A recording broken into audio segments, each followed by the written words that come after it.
when I went to corporate, a lot of that went away. So I felt disconnected. And I think that's probably part of it's almost like I got to it. I saw it. I experienced. I'm traveling around the world. I'm doing all this stuff. And I'm like, now what? And in the words of Drizzy, like, is there more? Like, surely there's got to be more than just the stuff.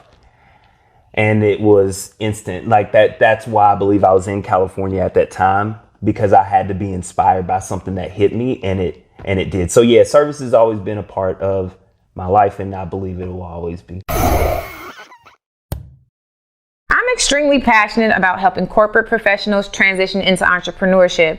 So I had to share the number one thing that helped me develop as an entrepreneur, and that's the morning meetup. I joined the morning meetup specifically for the structure because I'm leaving corporate America, so I'm used to those morning huddles. We got our sales, we know what our goals are, and we get our day started. So I was missing that for 2 years before I even found the morning meetup. Now, the second thing that I really benefited from was the revenue. Revenue generating activities was not necessarily a thing before 2021. Now, I had my LLC, I had my website, I had a few clients here and there, but the momentum really took off as soon as I got around like-minded individuals and people who really knew the struggles that I was already dealing with, that I could get over my fear of sales and communicating my value and putting myself out there on social media. The friends that I've developed, the mentors and the mentees that I've created relationships with, everything has really created this environment for us to thrive as entrepreneurs. So if you want to develop as an entrepreneur, you're leaving corporate America and you're trying to figure out, how do I get my footing in entrepreneurship, then the morning meetup will definitely be a game changer for you. You can learn with us, you can grow with us. And I didn't even mention that we have a book club. Join us in the community. Let's get started today. You will not regret it. Welcome to another episode of the Work and Play podcast. I'm your host, Ariel Young, and I am super excited. So I need to say, when it comes to social entrepreneurship, this brother here is super amazing, and the impact that he's getting ready to make and making currently is going to knock your socks off. So without further ado, would you like to take it away? Absolutely. Thank you for having me. I appreciate it. What's up, world? My name is Johnathan, better known as Chief Bookman and founder of I Love Books. I am on a mission to end illiteracy book by book. And the reason is, if you cannot read, you cannot learn. If you cannot learn, you cannot earn. And we know that there are massive gaps, and we're going to close that gap starting with the basics, which is reading and writing. Absolutely. And I have followed a little bit of your mission, even the latest soundtrack for I Love Books. Absolutely. Yeah. Say a little bit for me, please. I love books because they gross us like a couple $1 million. And listen, yeah. I love it. I was like, okay, this is one where you have to like really get into. It's not like those like cliche type of songs. It's like actually a flow. You actually have talent there. Thank you. I was like, this is pretty good. It's this idea of BAM, which is books, art, and music. And I love books, true. And the imagery of book lovers is one thing, but the imagery of music and art lovers is different. And I just want to merge that because a lot of my friends and we all love books, art, and music. And so I figured there's a different way to connect with young people, and we can use music as a tool to do that. Absolutely. Okay, I understand. Now, when you say they look different, like artists love art, people who love art look one way, people who love books look another way. So how do you envision those three? And then what does the conglomerate look like? Yeah, in my opinion, and these are stereotypes, so to speak. You know, if you've got a reader, they probably don't have my skin tone, and they may be considered a nerd if they are a reader of books. If you're an artist, you may be considered like a hippie, old school, something like that. And if you're a musician, you're usually seen as more of a creative talent and such. But for me personally, I am a combination of all three, and I think that is going to create a different image of what it means to be smart, what it means to be a reader. The way that I want to talk about books is very different than most people talk about books, hence the music. And if you listen to the song, it's really the dichotomy of that. It is the part of me that's talking about what books have done on the academic side and from an intelligence and awareness standpoint. Then on the other side, which is one of the lines I was just quoting, the books have allowed me to establish a career and a lifestyle that growing up in Eastern Kentucky, I didn't even know existed. And so I want to talk about that because a lot of kids, the reason why they pursue music or sports or entertainment, especially in our neighborhoods, it's because they want the results of being successful in that. In other words, money and freedom, financial freedom. So if we look at it from that angle, there's an opportunity to show them, hey, you can live that life. You can travel the world. You can drive in the cars. You can do all of the stuff that you see, and you can do that by simply being smart. Literally. Mm-hmm. I love it. And the fact that you mentioned your career, we both align on the corporate aspect of it. You wouldn't have necessarily gotten there. I mean, I'm assuming, so you have to like debunk but you wouldn't have gotten there without reading, right? You wouldn't have gotten there without your ability to get to a certain level of literacy, right? Mm-hmm. So tell us a little bit about yourself. So I guess I want to start like, when I say social entrepreneurship is near and dear to my heart. Mm-hmm. I love it when like, entrepreneurship is one thing, but when you want to do something specifically for a cause in this world, sometimes you lose a couple people. Yeah. So, but before you even got there, you were just Johnathan. So tell us about the young Johnathan. Yeah, before the Bookman came about. Right. I grew up in a small city in southeast Kentucky called Hazard. Shout out to Hazard, Perry County. My parents did not attend college, but they were instrumental in all of my siblings' education. So I have 3 siblings, older brother, older sister, younger sister, and they knew that getting out of Hazard was the goal, and that was only going to be accomplished by becoming educated. So they've pushed education over sports and everything else. I was fortunate to get an academic scholarship to the University of Kentucky. I studied marketing and management my undergrad, and then my MBA with a concentration in finance. So at 22, I began my career working for a company called Procter & Gamble in Cincinnati. Okay. So working in brand finance and really just starting to figure out what finance was. I had no interest in going into the field of numbers. I didn't enjoy them at the time. But P&G was a highly sought after company, and finishing grad school, it was the best offer that I had. So I went ahead and made the jump. Was at P&G for 7.5 years.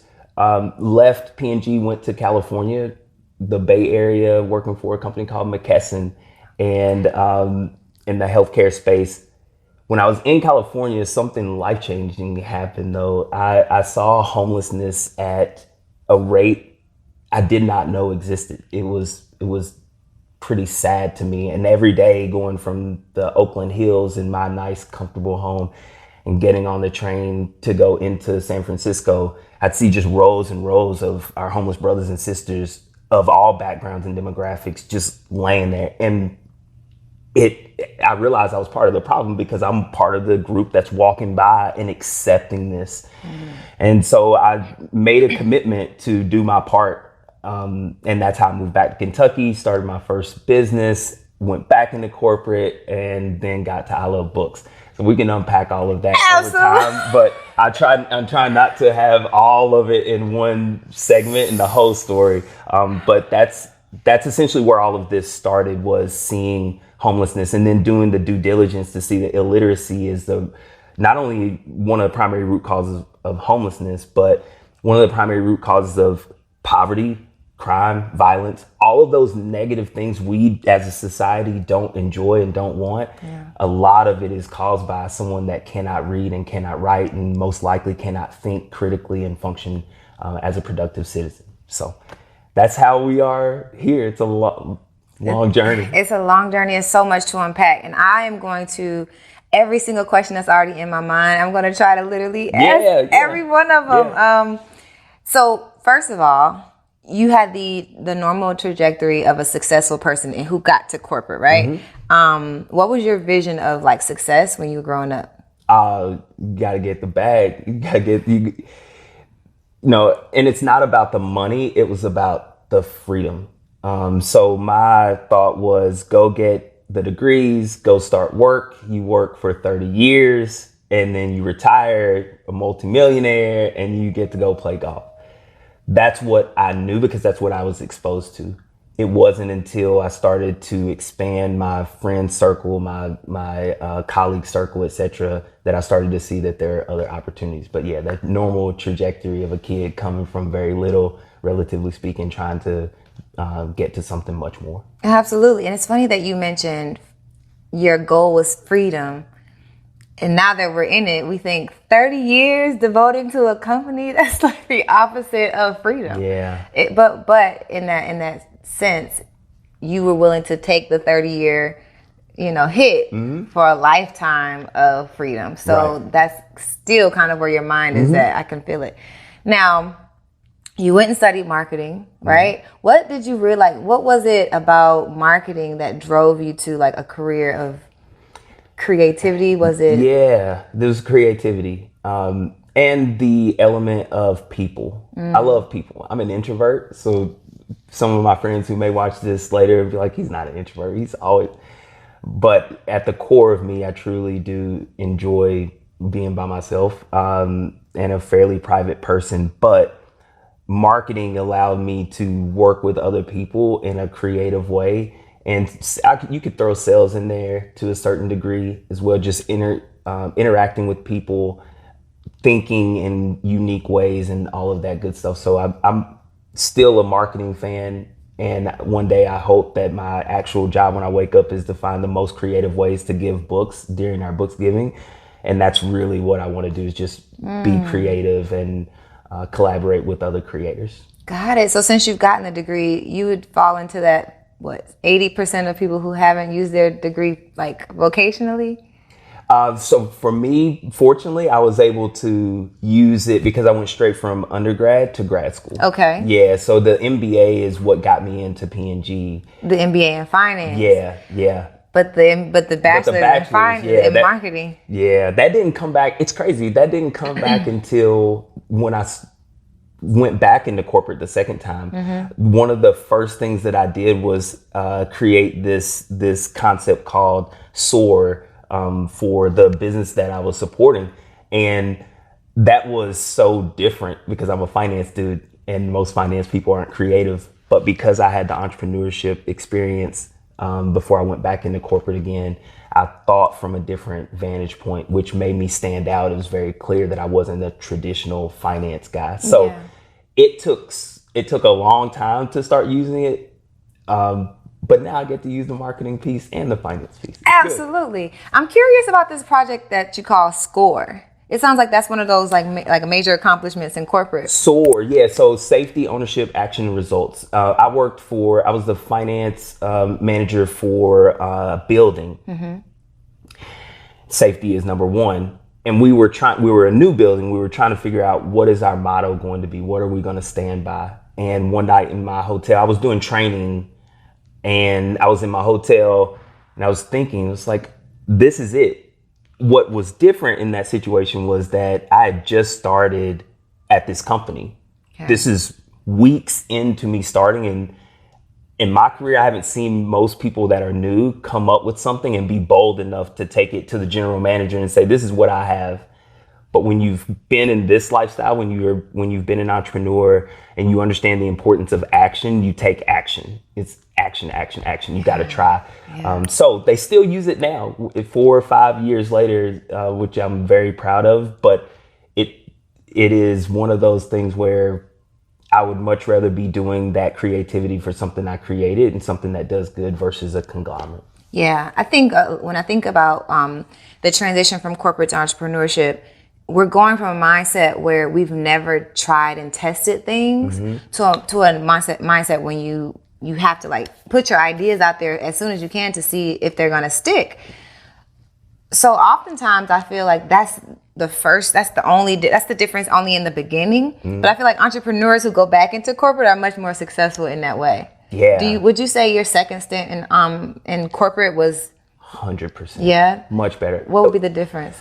Part of it is because of maturity. I was older. I started the second career, if you will, in corporate much later, probably 10 years later. So it was a lot of growth as an individual, gratitude. So this is the crazy part. I got to share this part. I didn't just go from being an entrepreneur going back into corporate. I went from being an entrepreneur sleeping on my mom's couch, 50 cents in my bank account, 5 figures worth of debt owed, 3 credit card companies suing me. And I just made $150,000 the year before.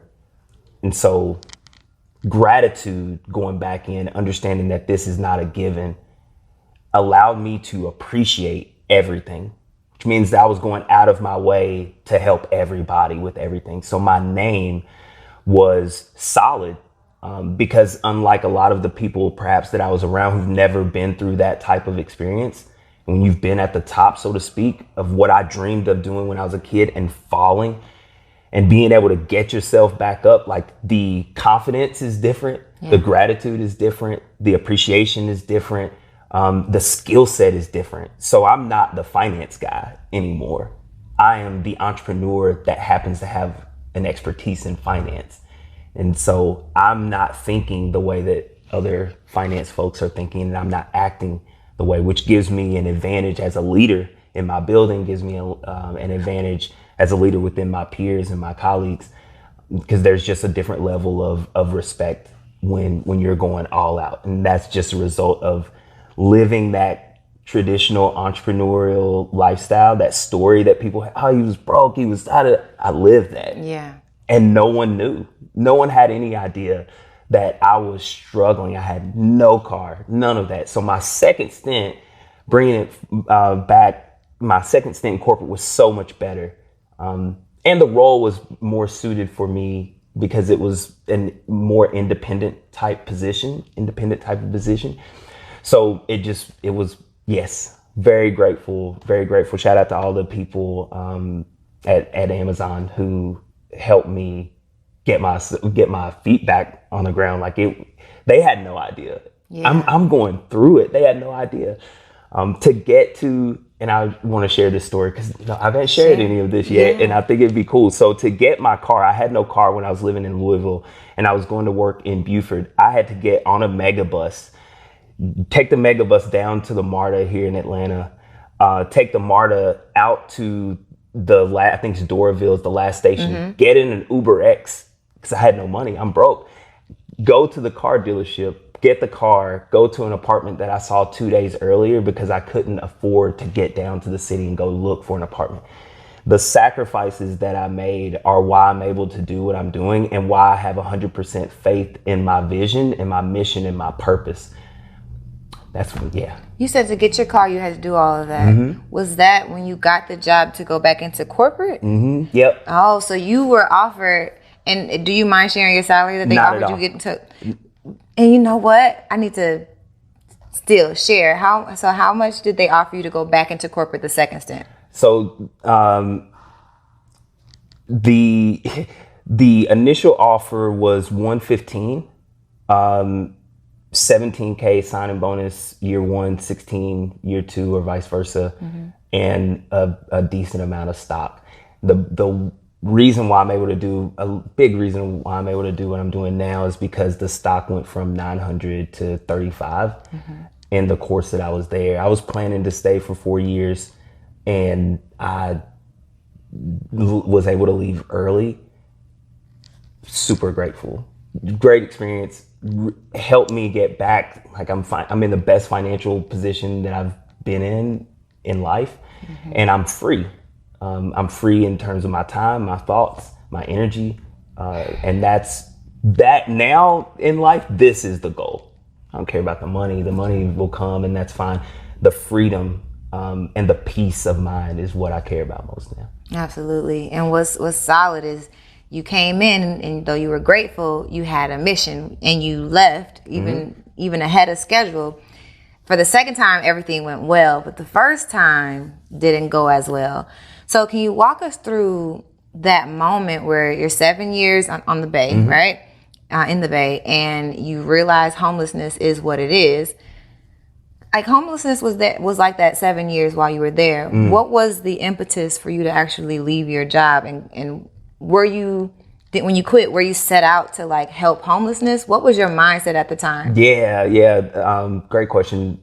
I it was there. So Cincinnati, the majority of my time before moving to Cali was in Cincinnati. I didn't see it. I lived in the suburbs there. Got it. But when I lived and worked in the city, when I worked in the city is when I saw it every single day that I went to work. And if I was going into the city on the weekend, I would see it there.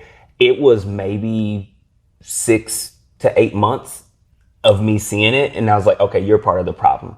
So the next year, I was only in the Bay for about a year and a half. And then I moved back to Kentucky to start my first company, which was Servanta. And I give a shout out to Servanta in the song. That's what I'm talking about. Without that company, without that experience, I wouldn't be here now.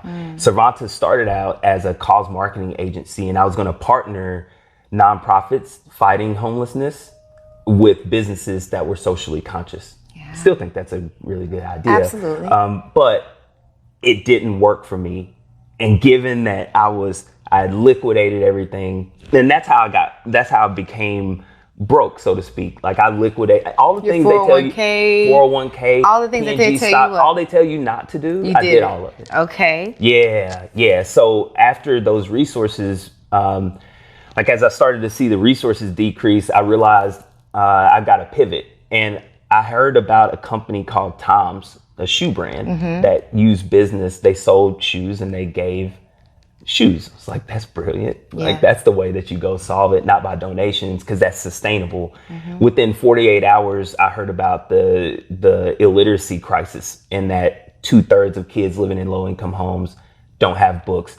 85% of Black kids in this country don't read proficiently. Like there's a lot. And the linkage between that and homelessness, but not just homelessness, also, like we were saying earlier, poverty, violence, crime. So then it became address the books, because statistically speaking, the more books and the more access to book a young person has, the more likely they're going to be a reader, the more likely they're going to be successful, and they're going to avoid the prisons that are being built for them if they don't become literate. So that's how that all came about. I understand. That's how it all came about. And you're a very data-driven person. I would say like some of the decisions that I've made in the community were based on data as well. You did everything against financial common wisdom. But what was the information you were basing your decision off of when you left your job? That's so good. Yeah. So I knew that it was just a matter of time. I'd read all the stories, so I had information, and this is part of the reason why books are so important. I've got information in my mind that allows me to navigate and move differently, because I know that it's already been done. I know that Blake Mycoskie sold half of his company for crazy numbers. I know Tell me again, what's his organization? Tom's Shoes. Blake Mycoskie. Yes. Okay, gotcha. And so he sold half of his company to Bain Capital for $300 million. This is less than 10 years after founding the company. Most people don't know that. So when they think of me trying to build out of books, they can't see that. I saw that when I started studying. I also saw the cases of Warby Parker, Katoa, all these other people who've done it. I read the stories of Zuckerberg and Larry Page, all these people who've been through that experience, which gave me the belief that this is a rite of passage. And I pledged in college, so I understand that there's a rite of passage. You've got to go through this to get to this other side, or you don't, one of the two. I just chose to go through it. So I knew I was going to be dealing with the challenges. Yeah. I didn't know how to deal with them initially, but I learned. And I think that's ultimately all of this comes down to, is just learning. Absolutely. Yeah. Absolutely. So what you're telling me is, with all the information that you had, you knew that there was information that you didn't have, and you were willing to let life teach you what you didn't know. Absolutely. And we were talking offline. I think that's what you were saying as well. Absolutely. Like, let God figure it out. Like, Absolutely. I'm going to do my part, which is to show the faith. And it's such a cliche word now, but it's not. Real faith requires this. Otherwise, how do you know that you have faith? Never been tested. You gotta be tested. And if you aren't being tested, you're not doing enough that requires faith. That's my personal opinion. I love it. Absolutely. You're only saying that you have faith, and you're living this very like comfortable and stable life. And it's easy for you to say I have faith when you're living so comfortably. For sure. But when you are like literally at the bottom and you're like, I don't know what I'm going to do, but you still have faith and you still have gratitude. That is when you know that you're on this journey for a reason. For like, sure. well, you already are on a journey for a reason. But that's when you know. Yeah. And that's a great point. You know. So I'm at the point now where I just know. When I first started I Love Books last year, right around the beginning of the pandemic, I was looking for external validation. I'd already been through the heartbreak of failure once. Didn't want to go through it again. I'm looking, hey, what do y'all think? What do y'all think? But the more I learned, the further I got, the more action I took. Things just began to happen. A creative agency, shout out to Bullhorn Creative, and a communications agency, 418 Communications in Lexington, they found me somehow. Like all of these omens started to come together. People just popped up in my life there to help me. Yeah. And I don't think it has nothing to do with me. I'm the vessel that's creating this entity. So I just know that 5 years from now, what the future is, because I'm creating it. That's where we're at. Absolutely. Okay, so listen, I learned about cause marketing. I was in marketing before I quit my job. When I created this, the program, the career readiness program that I told you about, I learned about cause marketing there. And in your journey, when you left, you started Savanta, which was a cause marketing. Was it nonprofit or was it for profit? It was for profit. Got it. So it was same as Thomas's model. Yep. Let's talk about cause marketing a bit, because I think you wanted to work with companies who were civic minded, and you said it just didn't work for you. One of the reasons that I feel like cause marketing maybe isn't what I think it's held to be is because I think there's still ulterior motives within cause marketing, right? Because the marketing is really the intent. Yeah. And as much as we want to do good through cause marketing, I kind of feel like it's always going to be overshadowed by the intent of the marketing, which is for the bottom line. Why didn't Savanta work? The top 3 responses that I get when I ask, why do you want to leave corporate America, are that you want financial freedom, you want to own your own time, and you want to build a legacy for this generation and generations to come. Now, this is not a solo job. In order to transition from your 9-to-5 into entrepreneurship, it's going to take community and it's going to take resources. And I've created the community of pioneers who are going to wrap around you and help you make that transition successfully. So if you're interested in leaving your job, go ahead and click that information below. Let's get into the community and let's transition from your 9-to-5 into entrepreneurship successfully. Now let's get back to the episode. I didn't know what I was doing. You didn't know? I had no idea.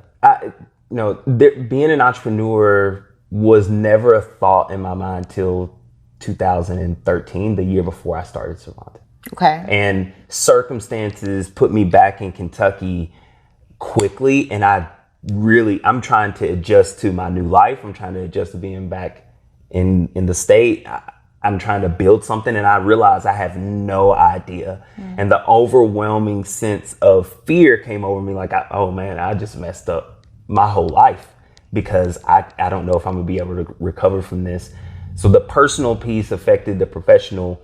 And then, like I said, the lessons that I had to learn in order to be sitting right here, Savanta taught me that. I was full-time for 3 years. And I'm really grateful for that experience, because the amount of experience that I got in those 3 years is the equivalent of 10 to 15 if you're moonlighting and working at nights and weekends.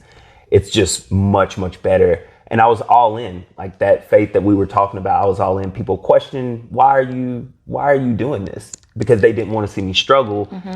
And they're seeing me struggle when I was just doing fine years before. So Savanta, it means to serve in an ancient dialect called Esperanto, which I learned about from The Alchemist by Paulo Coelho, my favorite book. And I will always love Savanta. It is my baby. And it didn't work in the sense that it didn't do what I wanted it to do, but it absolutely worked in helping me get to where I want to be. Absolutely. In terms of its purpose and you being, I 100% resonate with that. What was your journey? So let's talk a little bit technically about like what it is that you did when you left to like build Savanta, and how did you start to formulate relationships with nonprofits and then corporations? How did you go about doing that when you first left? Or even did you start before you left? A little bit. Okay. Yeah. So I at least had the name. I had the idea. I had started working on the website. All of that. And when I got back to Kentucky, because I went to school at UK, which is in Lexington, I was already connected to some of the bigger nonprofits. The ones that I was not connected to, my friends were in some way. So it just took me acting on what I already had plugged in. And it hit me very quickly that I did not have enough resources to be able to last and do what I'm able to do now. So yeah, it was mainly through the connections that I already had in Lexington, and those connections still are of immense value even now. Yeah. So were you just like, hey, for the first couple of people that you know, hey, I'm starting this company and I'd like to connect you with a couple of other companies. Do you want to, like, who were your clients? Was it the nonprofit, like I'll work with you, or was it the company? Where was the revenue going to come from for Savanta? It was businesses. So if you think about, let's say that I'm a coffee company, shout out to Westloo Coffee. If you're a coffee company and you really do want to do something good, you can, but you don't have that skill set. You could call me, and my job then becomes to take all of what your goals are, to take all your goals, and then find the right partner for you. So if you're about education, then I know who to find for education. If you're about homelessness, then I got that. If you are about racial equality, then we've got that. That's where it's almost like a middleman, essentially, a curator, a partner, somebody that says the water company wants to do good. They want to do good in these areas. We'll call Savanta and we'll create a plan. Yeah. I'm like, yeah, I'm on you. I'm on board. Yeah, but I had no idea it sounds much better now because I know what I'm doing. You probably are explaining it a lot different than you were back Oh gosh. And so my brother-in-law, it's crazy. My brother-in-law, I remember we were sitting at an event for my birthday when I first moved back, and he asked me to explain what Savanta did. And I tried to explain, and this dude was like, no, you haven't got it figured out yet. Oh, man. So, but it's awesome because now I'm super clear. Like if you hear me explain what I Love Books is, it's extremely clear. And I took all of those lessons. I mean, big lessons, small lessons in between, and put myself in this position. Literally 2017, before I went to work, I had 50 cents in my bank account. Yeah. This is crazy. I'm like 30 something years old. Yeah. Never would I've imagined. Yeah, go, please. What was your living style like? Like, what was it that got you to 50 cents in your bank account? Time. So I wasn't living extravagantly. I stayed on the couch. I had no car. I ate ramen and whatever else was around. Somebody cooked. Hey, I'll come grab a plate. Excuse me. But if you live that modest and that minimal lifestyle, it can only take you for so long. So I ran out of time. And during that time, I also had, I was working as a substitute teacher for a little while. I was doing growth hacking for one of my friends, working for $10 an hour. This stuff is like that life. I did it. And part of the reason why I'm excited to talk to you and have this platform is to explain, because I want people to understand that it's not free. Like this lifestyle that we're able to live and this life that we're blessed and fortunate to be in, it costs. Yeah. There is a tax. Yeah. And the question is, are you willing to pay the tax? So I don't want it to seem as though, oh yeah, I figured it all out and it's rosy and it's good. It's like, no. Like I paid the price to be here. And that's the reason why I really want to make sure people understand I was really living that life. And it's crazy because no one knew. Yeah. When I hear your story, I think, it makes a lot of sense that when we leave corporate, we're so stable financially and it comes so easily that we don't necessarily spend a lot of time on revenue generating activity. I remember you saying like you made your website, you had your logo, you had your LLC. But my question, and as I get it, I'm still in Cervanta mode because I'm like, okay, what had you planned out? And I feel like the answer is going to be no. But like, had you planned out revenue, like how you were going to think about bringing in dollars? You said you were a substitute teacher, and that I resonate with that because I spent a year in a shelter, right? Yeah. Had you thought about revenue, like how am I going to make some money, or what was your mindset on? I was naive. I thought that by doing the good, people would just support. Okay. Because I would watch my social and I'd see people, and even today it's still the same.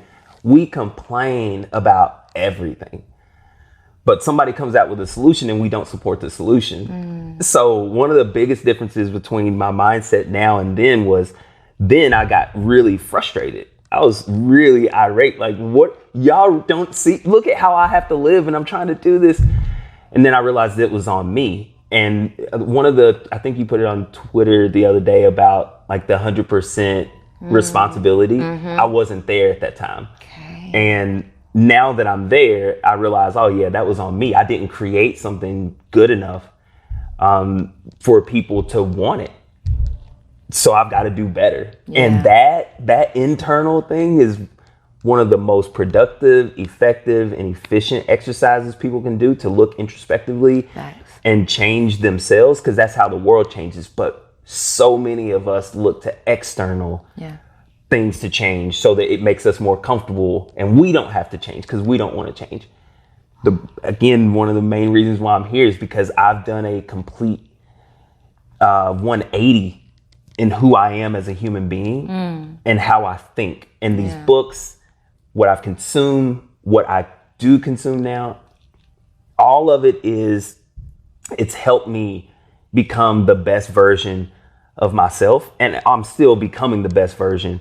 But right now, I feel like I am the best version that I can be of myself right now. And I will continue to grow and really strive for self-actualization. Like, I want to be at the top of this pyramid of my human experience and inspire other people to take their journeys to have that same experience. Facts. I believe based on you being your best self, you'll be the best person that you can be to create the most impact that you can make as an individual on this earth. Yeah.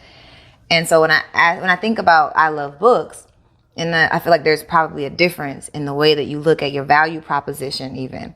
What is the impact that you communicate now to corporations, to nonprofits, to even individuals that I Love Books has intrinsically and monetarily, and even, I'm sure, globally? How do you communicate the value proposition of I Love Books? I think it depends on the context. So people will stop me. And the reason why I named it I Love Books is because Cervanta, when I pivoted into apparel, and I was trying to do the same thing, but again, I was running out of resources. People would stop me when I wore the I Love Books shirt and say, I love books too. Or, oh, I like your shirt. So it's like, that's got to be the name. It's got to be something where I can say I love books and go to the site. If I'm talking to an educator, my proposition is your kids aren't literate. You as an educator do not want that, I would assume, or a parent. Your kids need to read, or there's kids on the other side of town that can't read. We are the brand that's going to change that. And I look at us as the Toms of books, or the Nike of education. When I had the original idea, it was to create a brand for educators and readers that represents who they are and also solves this problem of global illiteracy. So ultimately, we make the flyest gear, and we will continue to grow. And half of our money, half of our profits, we give directly back in the form of books to schools and nonprofits who need them. That's it. And it's interactive. One of my other favorite books, called Contagious, has a process, if for lack of a better word, called steps, and how you execute and try to get things to catch on. One of those things is making the private public. So most giving happens behind closed doors because there's an assumption that if you show the giving that people think you're showing off and arrogant. I think that's an incorrect assumption. So the reason why we're making the book music, the reason why we're doing books giving and giving away things, we're changing that imagery. Like that's important. And I believe that we will enter into a cycle of good where people understand the products when they buy it. It's good happening. We're going to show them the good through all the videos and commercials, whatever else we do.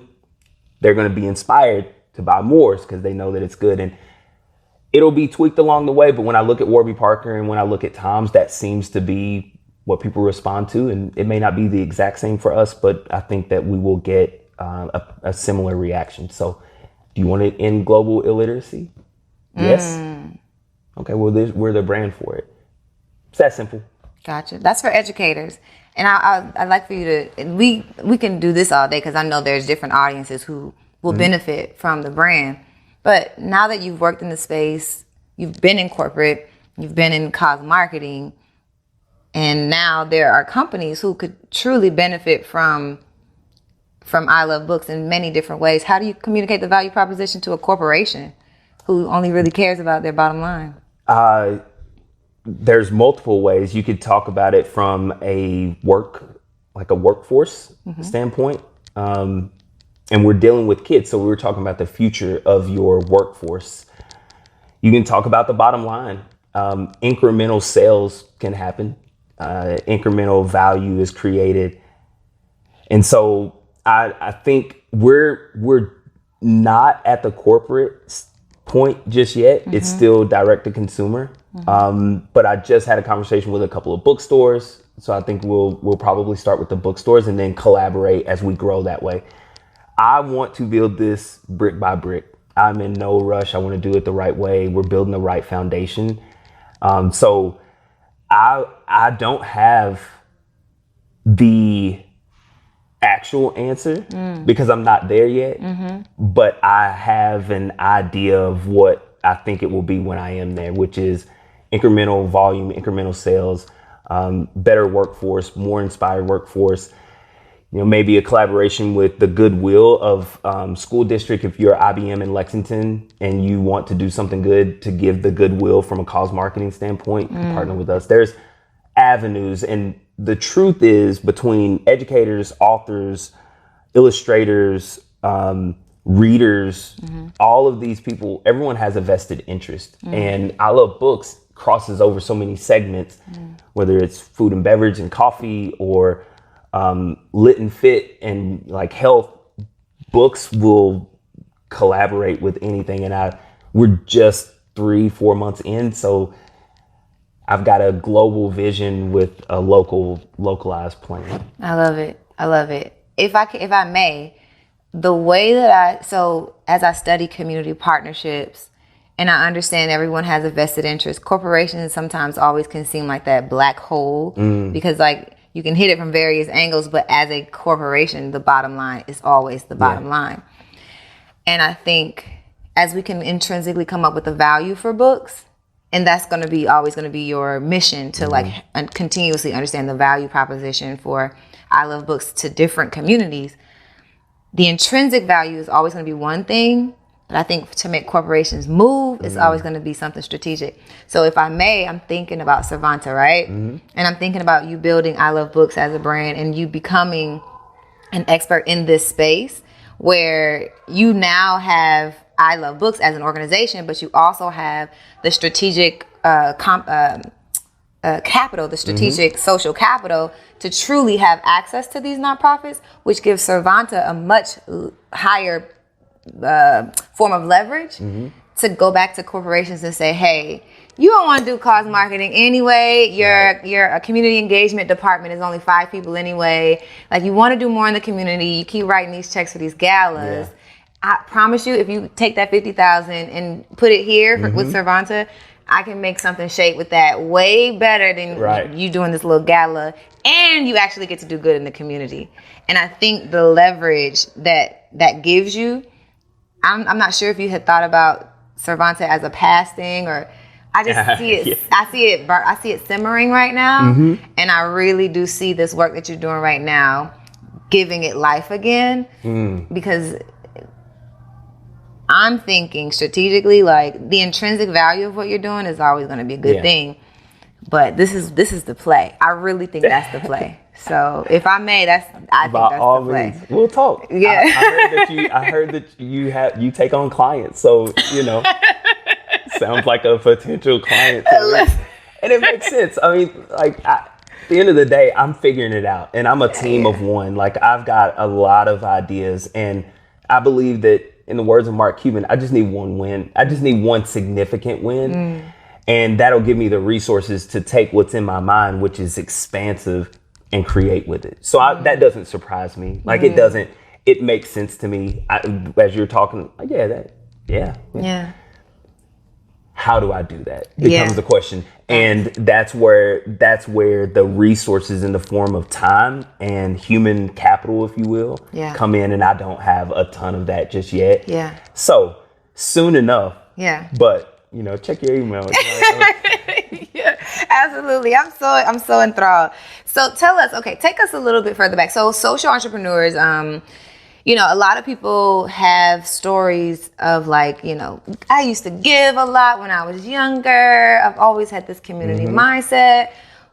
Was that you? Or was there a veil of like, I don't give about people, and then like, oh, look at all these people who need help? Yeah, no, so I grew up a preacher's kid. So service and serving humans has been ingrained in me. My grandmother was an evangelist, like a radio minister. And my mother has always been active in the church and active in her community. So it's been a part of me since I was a kid. When I got to college, I volunteered through organizations like NABA, National Association of Black Accountants, or Alpha, Phi Alpha, my fraternity, and other organizations that I was involved in. And I love this question because I haven't really thought about that until now. When I went to corporate, a lot of that went away. So I felt disconnected. And I think that's probably part of it's almost like I got to it. I saw it, I experienced, I'm traveling around the world, I'm doing all this stuff. And I'm like, now what? And in the words of Drizzy, like, is there more? Like, surely there's gotta be more than just the stuff. And it was instant. Like that's why I believe I was in California at that time, because I had to be inspired by something that hit me, and it did. So yeah, service has always been a part of my life, and I believe it will always be. But you mentioned like being in corporate, it kind of took that away. Right? I allowed it to. You allowed it Going back to who's responsible for it. So corporate could never do anything to me that I didn't allow. I was so focused on, look, I went to school. I was disciplined. I was obedient. I did everything right to put myself here. I'm going to enjoy. Like, this is my time now. I'm going to enjoy. And that's not the core of who I am. I'm grateful for it. I'm thankful for sure. But that's not why I'm here as a human. Human beings are here to love and serve one another. And when you're in that, you feel different. You feel aligned. Your spirituality is on a different level. And so I live in my mind more than I do in this world. I think a lot, all of that. So thank you so much for watching the Work and Play podcast. This episode is sponsored by the Boss Up Conference, which is a community for entrepreneurs, CEOs, celebrities, and corporate executives to come together, network, and solve some problems. Thank y'all so much for being supporters of the Work and Play podcast. And thank you for watching the Work and Play podcast and all the episodes before. Now let's get back to the episode. Yeah. Service, goodness, uplifting, positivity, all that good stuff. When you were in corporate, what was your annual reviews always kind of, I would say authentic annual reviews should give us some clarity on who we are as people, especially when you have good managers. Now, I'd like to know how all those things played out in your life, in your corporate career. But my question is, what would you say was your professional brand when you were in corporate? To answer the first part, it's always been good. I'm grateful. I've had some amazing mentors in my career, dating back to like my actual mentor that I've had since college. But when I came into P&G or Amazon or McKesson, like there were people who I was able to connect with who helped me understand the culture of what I was in, and I could navigate accordingly.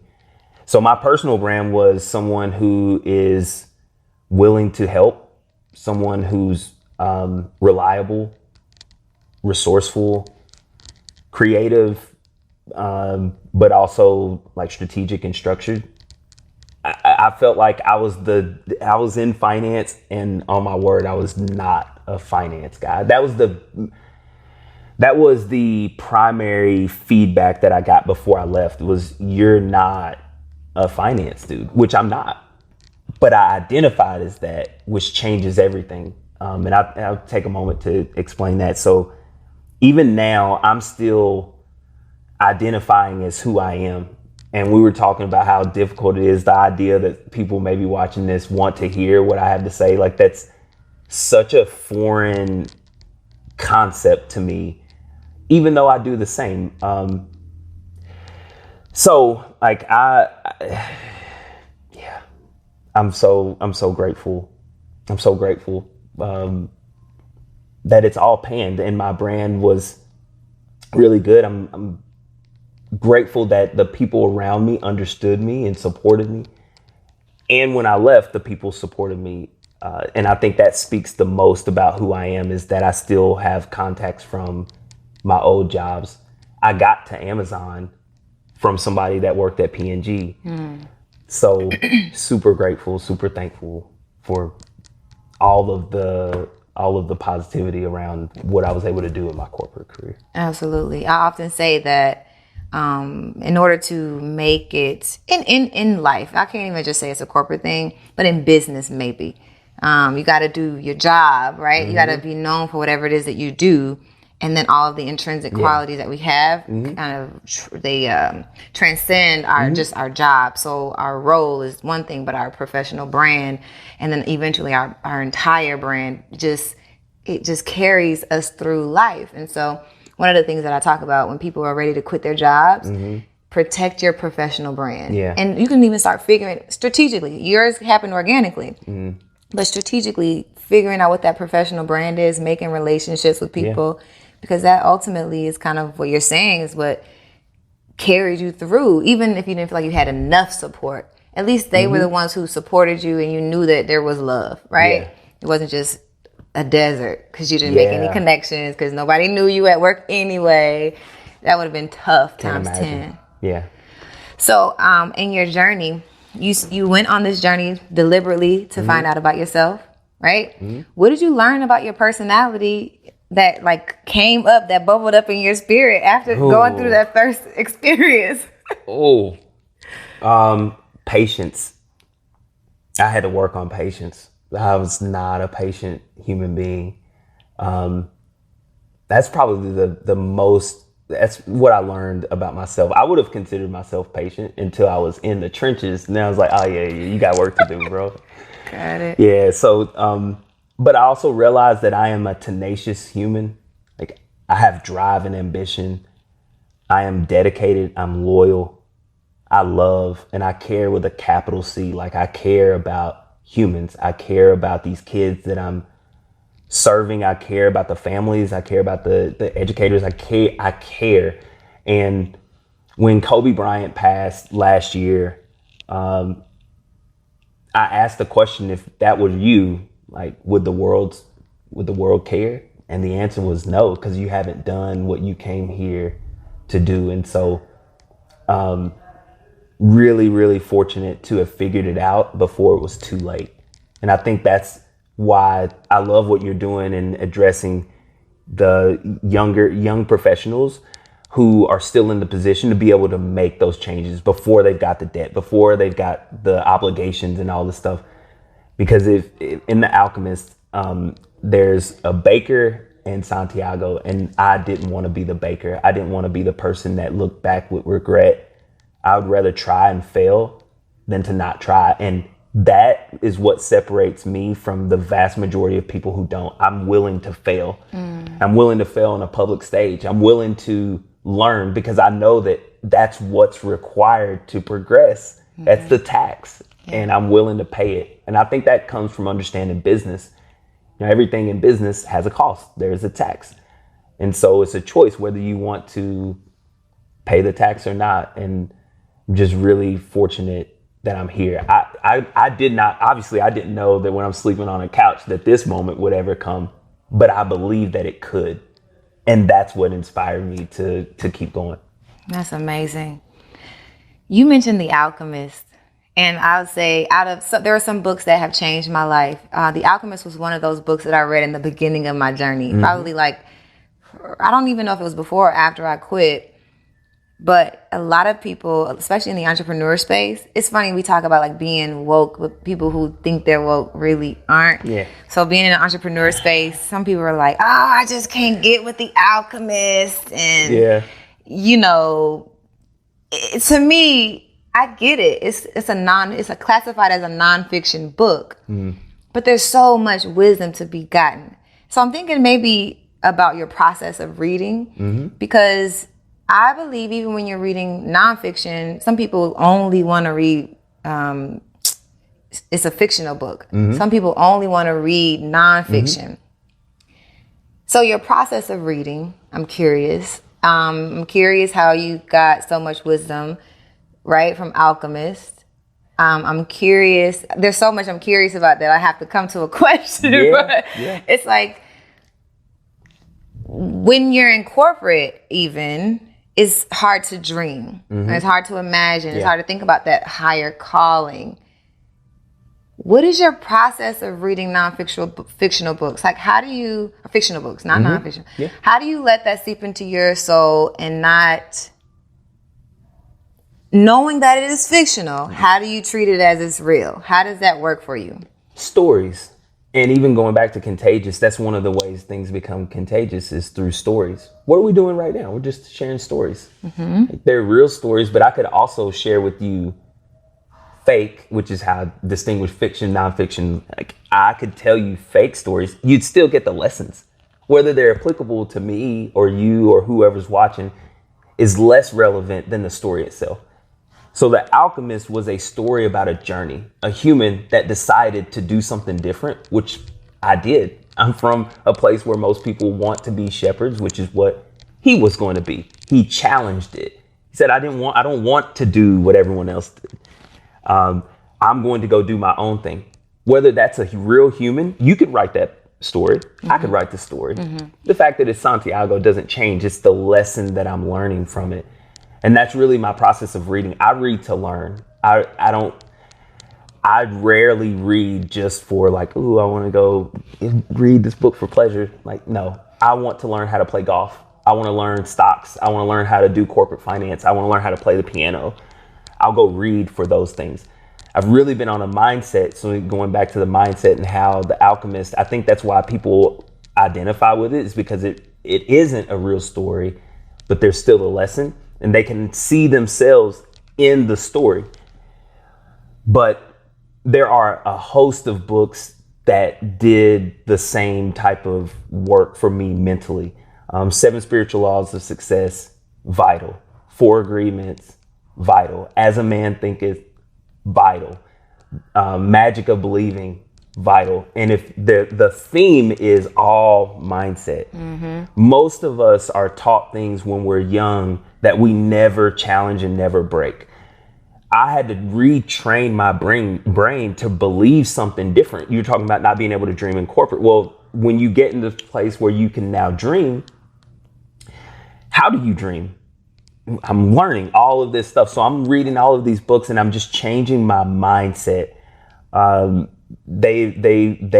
Including The Alchemist, have been imperative in all of this. So if y'all have not read The Alchemist, please do that. If you have not read the 4 Agreements, Celestine Prophecy, As a Man Thinketh, those will change your life. I promise. Hit me up if they don't, and we'll read them together.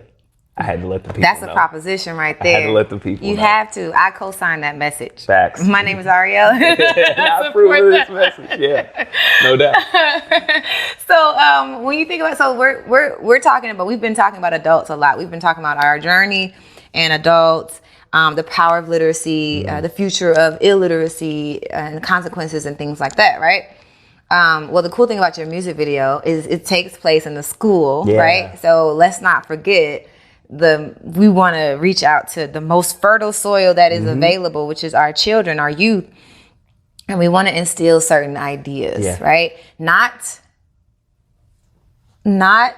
what I'm trying to, like, you know how we're taught what is good, what is bad, right? Not that. We want to instill ideas. We want to instill ways of thinking, right? Yeah. So, and you just ran off a laundry list of books that changed your life. How do you start to introduce books and reading that's different than what we've done, that how we were raised? Because I mean, we've always had accelerated reader programs, those type of things. How does I Love Books take an innovative approach to helping young people get in love with books? We got to meet them where they are. See, I think that we as adults think that kids should listen to us because that's how we were raised. Like, do as I say, not as I do. No, that's not the way I'm going to execute it. You like Drake? You like LeBron? Okay, we'll get you LeBron's book. You like sports? Okay, we'll get you sports about books. You like music? Well, we'll make this book music for you. Oh, you like we're going to meet the kids where they are and give them books that are relevant to them. Culturally responsive is the current terminology. Whether you're in Eastern Kentucky, that's a culture, and that culture isn't going to be the same as West Louisville or South Atlanta. These are all different places, and the kids in those places deserve the right to have access to books that they want. And it's our job, my job as the Bookman, I Love Books job as an entity to create those platforms. So the music video, we shout out to Principal Hutchinson at William Wells Brown, the Promise Academy at William Wells Brown.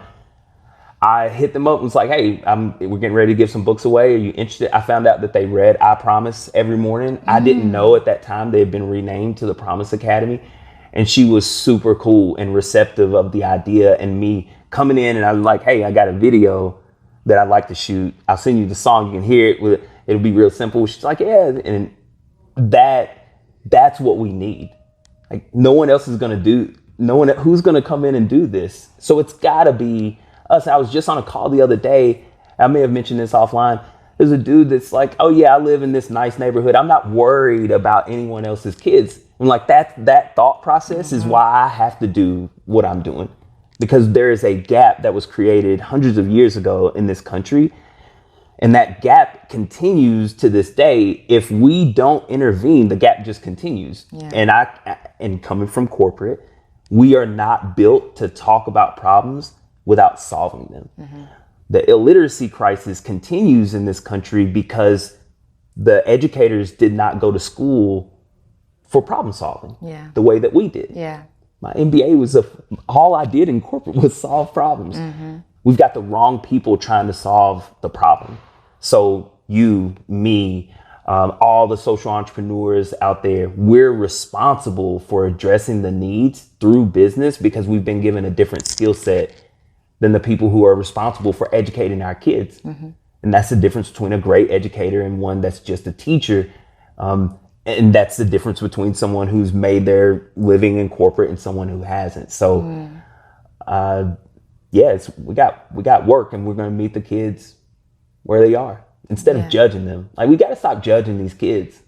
Everything you just said reminded me. So, I had a guest on. His name was Court Parks, and he was talking about a client of his. So he's a brand expert, and one of his clients is a teacher, right?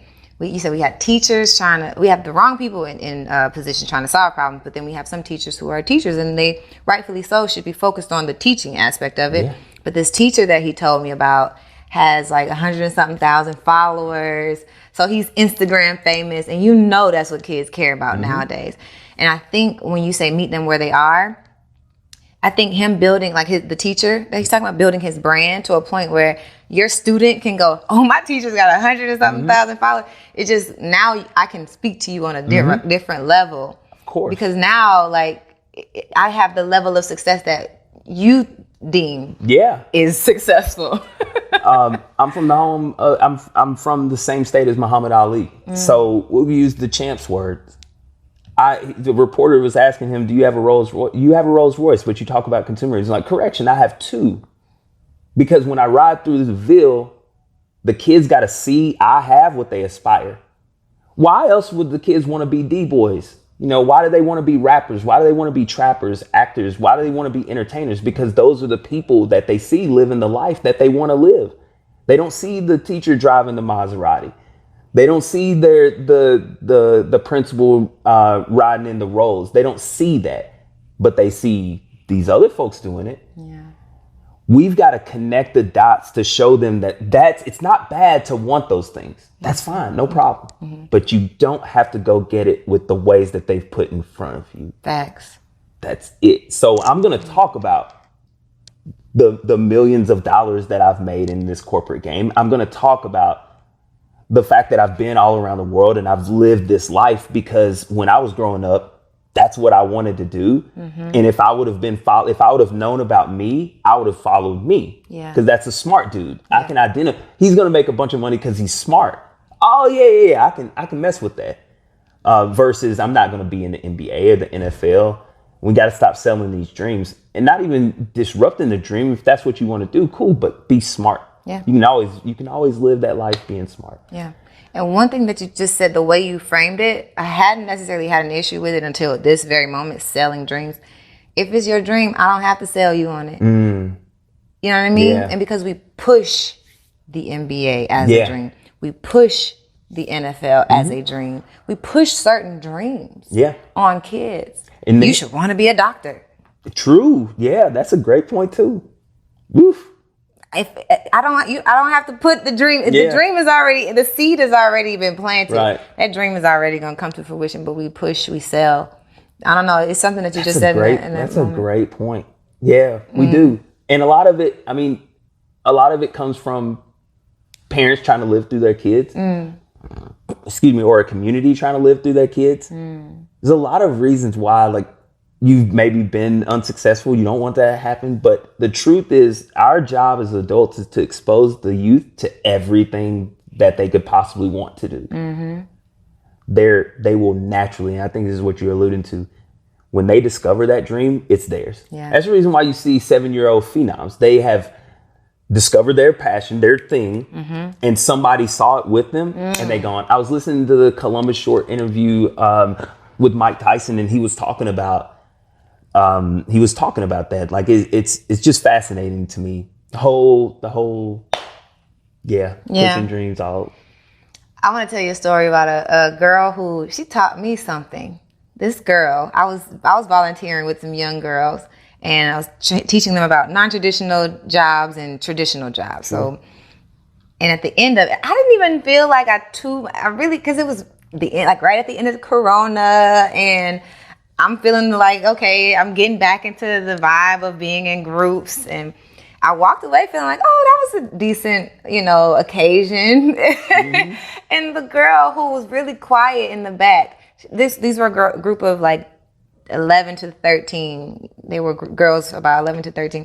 And she walks up to me with this little piece of paper, and it's a book written on it. It says book suggestion. And it was called The War. The War I Won. The War. The War That Changed My Life. The war that saved my life. Oh. Yes. And I looked at it and I said, oh my gosh, I've never won. I don't know when the last time I got a book suggestion. And then from a young girl, right. The book was so interesting. And it was about, a young girl who grew up with a club foot in London during the World War II, I believe.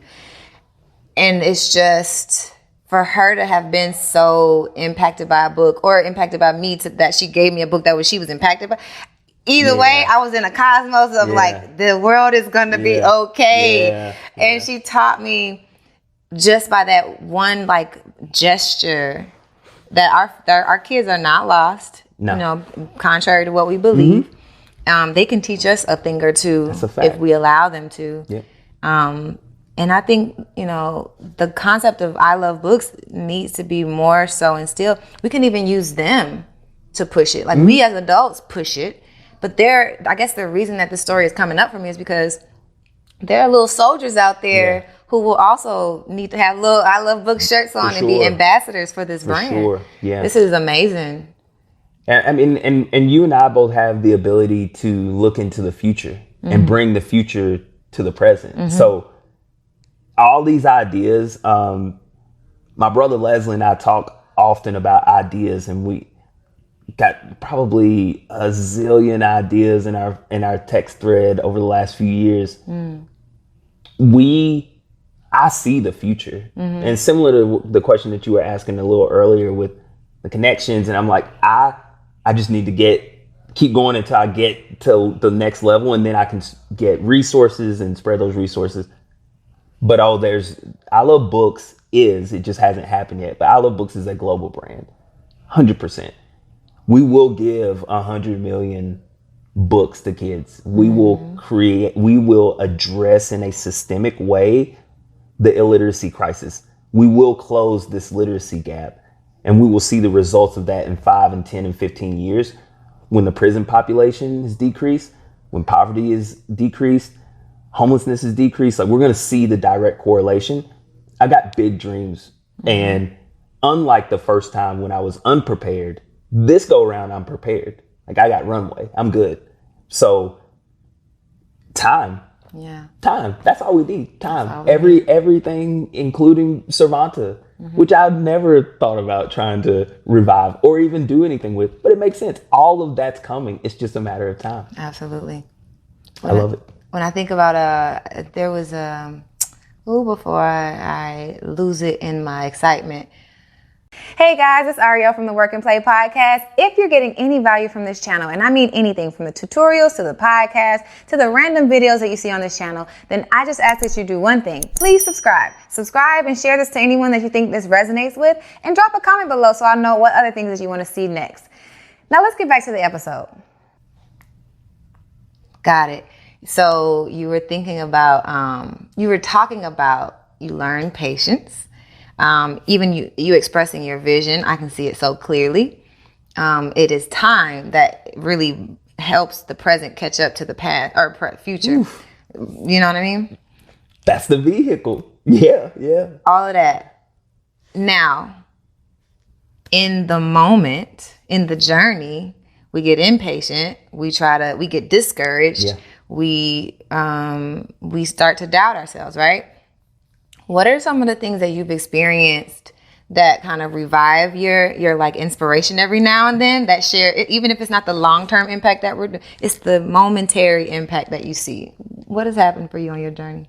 Oh man, the giving. To stand in front of hundreds of these kids, primarily who look like me, and give them an image they've never seen. To give them a book that they read every morning that they may not be able. That's why. That's the strongest why that I can have. And it's more than just a book. It's who's giving them the book. Mm-hmm. When we look at who owns and who runs and who makes the calls, and unfortunately there's an inequitable scenario and it's not equal. It's almost like you took all these resources and then put yourself in a position to give those resources back while making the whole different thing. But I feel like the giving, when people say that they're inspired, that's probably second to the giving, because I feel like that's what we're here. I really believe, and I think Nipsey Hussle is the first person I heard it from, the highest human act is to inspire. Because we can't make other humans do what they don't want to do. You get change through the inspiration. So I don't anticipate, even with looking at I Love Books, I don't anticipate people doing what I tell them to do. Mm-hmm. I anticipate people being inspired and then do it on their own. Mm. So those are the things that give me the rejuvenation and the small wins. Like somebody sent me an IG message the other day that was talking about, oh, my family's full of educators and we're grateful for what you're doing. If you need any help, let me know. Those, all of the positive offsets the challenges for sure. Absolutely. You, this work that we do in social work specifically and social entrepreneurship, it takes a bit of selflessness, right? But we're human, right? Yeah. And ego pops its head whenever it wants to, right? So what does it look, if you would be transparent, like what does it look like? What does your ego sound like when it's like, listen, what does it sound like? I'm just curious if you could personify your ego, and then what do you do when that guy pops up? What do you do when he says, "Hey, I'm here"? I'm getting the back, bro. Like, dude, what are you doing? Why are you here? No, it's interesting that you say that, because I feel like through meditation you can remove the ego, but being aware of it is the first step to dealing with it. So I think that the first time around, it was more of a challenge because I had never failed on that level. Like, I was always successful in whatever I was doing. So that was a sting, and that ego was much different than current ego. Current ego is humbled. Current ego is grateful. Even when, now that being said, the Bookman, like the image, and it's similar to the Black Mamba with Kobe. So if you listen to why Kobe created the Black Mamba, it was a way for him to take what was inside of him and put it in the form of a character that wasn't Kobe. So the Bookman is a character. That's the reason why the Bookman raps. He does different things. I, Johnathan, would never do it. I, Johnathan, still am struggling to identify, because I still identify as Johnathan the analyst, or Johnathan the dude from Perry County. I haven't made the full mental shift to know that I truly am who I know that I am, which is the chief bookman. And that's my purpose. When I was born, that's what I was created to do, was this work. So my ego has adjusted over time, and failure, especially public failure, has a way of changing your ego. Like, you thought. No. Yeah. No. Sit down, young guy. Yeah, move to the back. It's funny. Really grateful, because there's been so many lessons. Like, all of this, if we wanted the world to change, it could change immediately if we changed ourselves. Going back to what we were saying earlier, the hardest part of all of this is being self-critical and not judging self at the same time, and making the changes that are needed to become the best version of ourselves. But a lot of us don't want to look inside. It's just so much easier to look outside, which then, going back to the ego, makes your ego still stay up here, because you're blaming everything on everyone else. But when you start looking inside, your ego goes from here to here, because you start looking at all the things that you are flawed in or that you don't do right. It's important not to judge yourself, because you don't want to be critical in that way. But it's imperative, it's vital to look at oneself and say, where can I improve? Am I the best version of me? No? Then what do I need to do to change? That's my ego journey. Yeah. I love it. I love it. I can ask you questions all day. I do have this one last question, and then we always end with a ceremonial wisdom question. I always do that. So, but when you think about your family, like the external expectations and stuff, your parents and your community have been watching you go through this journey, and whatever they know of your journey, they've seen it externally, right? Mm-hmm. What's the level of support, or what's the common theme that you hear from, like, your parents? Is it I'm proud of you finally? Or is it like, what's the external, like, how do people resonate with you now? I think that my family, excuse me, my family has been super supportive.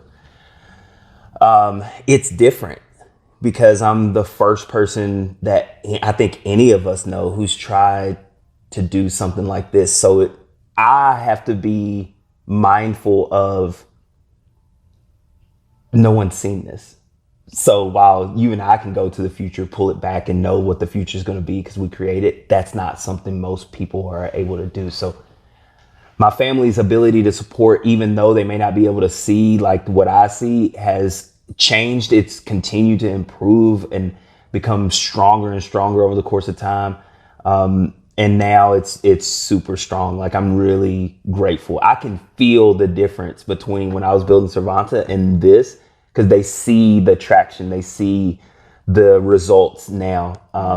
The fear is gone because I'm no longer broke and trying to figure it out. Like, I'm very clear on what I'm doing. It's very evident that this is not the same. And I think every win gives not just my family, but my friends, the people around me, more confidence. And I think as people continue to see my dedication, like, I'm not going anywhere. This isn't going to go away a year from now or 6 months from now. It's only going to get bigger. And I think that's how we're going to motivate and inspire other people to come on board. The first time around, it was crazy because you're watching somebody who is capable of making all this money that most people don't command in the market right now. And you're watching them deliberately suffer. Deliberately suffer. Mm-hmm. But this goes back to why I feel the way that I do about my spirituality. I've chosen this life. The people talk about, when we was getting to faith earlier, all of us choose our lives. What are you choosing? So to me, it's difficult to watch somebody be faithful. Yeah, it really is. Yeah. It's difficult. Yeah. So, yeah, shout out to my whole family, my mom, my brother, my sisters, my nieces, my nephews, the 2 twins that are coming. Happy birthday to y'all on the early. Yeah. Yes. My younger sister's pregnant. So they gonna see this. Yeah. Uncle John. Gabby and Grace, word. Yeah. Quincy, Jules, Sanaya, Jazzy, like the whole family. And I'm sure that if they see this, they'll be like, oh, yes, Uncle Johnny. You're a pioneer, you know that? Thank you. Yeah. I appreciate it. Yeah. It's weird. It really is. This was all, it was all, in the words of Big, it was all a dream. This was all a dream. Like, I'm sitting here in this, and this is a dream. I'm in it, and I'm so grateful. I'm so grateful. If there's one word that I would sum up the feeling that I'm engulfed in the most, is gratitude. I'm so grateful because I've lived the other side. And I'm faithful to the universe, to the creator, for being faithful. If you do this, I will get you out of this. Yeah. Not only did I get out, I got out and I put myself in a position that most people aspire to end with. And I'm just getting started. Just getting started. Yeah. Listen. When I tell you, I cannot wait for whatever the ceremonial occasion is, 20 years, 30 years from now, and like we get to hand someone the award, or that was my ego, right? That was my ego.